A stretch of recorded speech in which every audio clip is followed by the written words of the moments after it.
fear and terror are terrorism's means. Fear is terrorism's turf. America's turf is democracy, the open society, pluralism, an unwillingness to be scared into submission, scared out of its liberties, scared out of its multiculturalism. Today, the Justice Department did issue a blanket alert. It was in recognition of a general threat we received. This is not the first time the Justice Department have acted like this. I hope it's the last. But given the attitude of the evildoers, it may not be. The danger since 9/11 has been not the damage of the 9/11 strikes themselves, but the damage we have done to ourselves on the way to trying to, quote, protect ourselves. And what did we see in the aftermath of September 11, 2001? Immediate action on all fronts.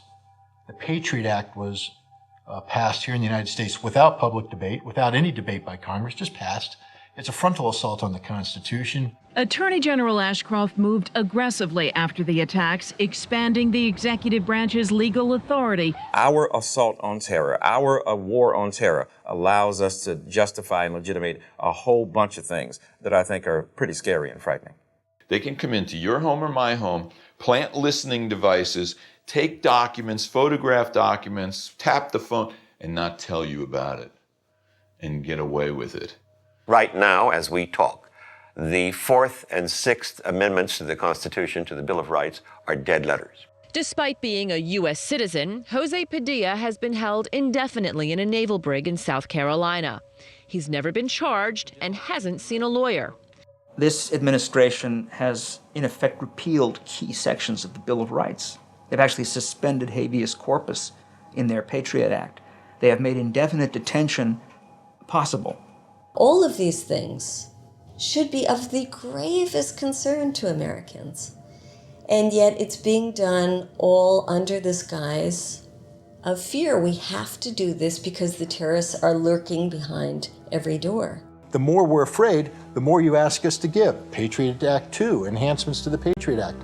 Now the budget's starting to be bankrupted. Billions flowing out of this country into a war on terror, more defense expenditures. And therefore, I've asked Congress for a one-year increase of more than $48 billion for national defense, the largest increase in a generation.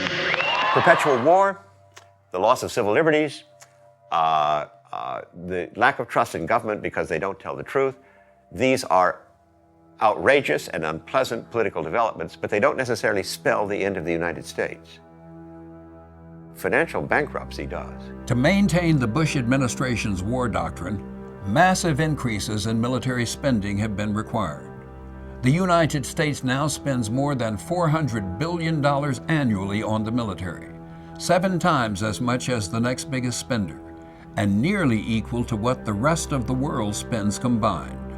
Such vast expenditures on military machinery and war, together with the largest tax cuts in history, have driven the Bush administration's record budget deficits. They have also been responsible for deepening the national debt, which by the end of 2004 figures to stand at over $7 trillion, more than 3 times the size of the debt of the entire Third World.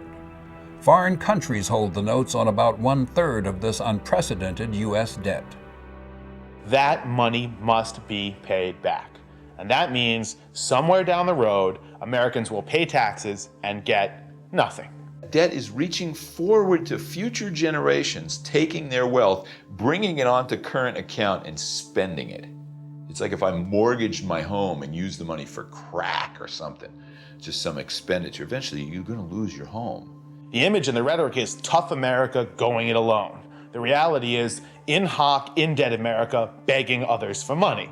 The cowboy stopping occasionally with the horse, getting off the saddle, going to the Western Union, and wiring money to the rest of the world is not in a lot of Western films because it doesn't seem super cool, but that would be our cowboy. Our cowboy is going to have to hop off that horse periodically, by the way, the horse that he won't own, and make payments to whoever does own the horse and the saddle and the gun and the boots and the hat. And the basis of U.S. economic strength today is the fact that the dollar is the reserve currency all over the world. And that's a political phenomenon. Now, if tomorrow and I think it will occur tomorrow or the next day, these countries decide that that makes no economic sense for them. It never made political sense, but it makes no economic sense for them. Then the U.S. goes down the drain. I mean, it really goes down the drain in terms of a real reduction in standard of living and so forth. Over the next few years, if the neocons get their way, we're going to see increased money for the Pentagon, increased tax breaks for very wealthy people, and fewer dollars that are going to go to education, housing, healthcare, and other basic needs. Things that can't go on forever don't. What we're talking about right now is the rigged American economy can't go on forever, and it's not rocket science to say so. In a lot of ways, U.S. power in the world is collapsing. What these neoconservatives are trying to do is to compensate with military might and muscle and force what they're losing in terms of economic control. I'm a war president. I make decisions here in the Oval Office in foreign policy matters with war on my mind. They are people who want war forever. And this makes them much more like fascist movements than it does like conservative movements. One war after another, we become a warfare state. That is, the system is set up to go to war. We're going to find wars. We've already had two major wars, Iraq and Afghanistan. One of the major characteristics of the process of militarizing an entire society is going to be the glorification of war and of weapons. A Hollywood set designer was brought in to create a $200,000 backdrop for official war briefings.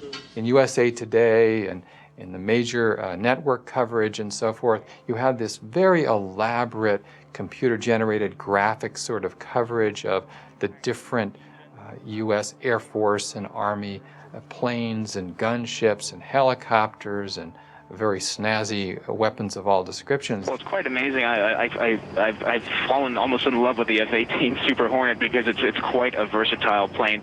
There was really an idolatry there, a kind of gods of metal worship that again is an extreme perversion, I think, in human terms. 7 months after the bombing campaign, the Patent Office reports a flood of applications to use the phrase for products. There are filings to trademark golf clubs, action toys, coffee makers, even shock and awe condoms.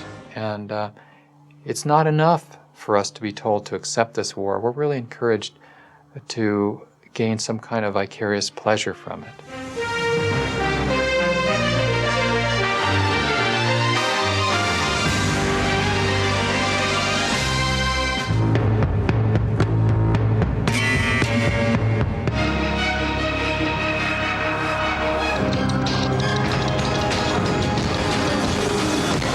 Full-length DVD presented by Tom Brokaw, Operation Iraqi Freedom.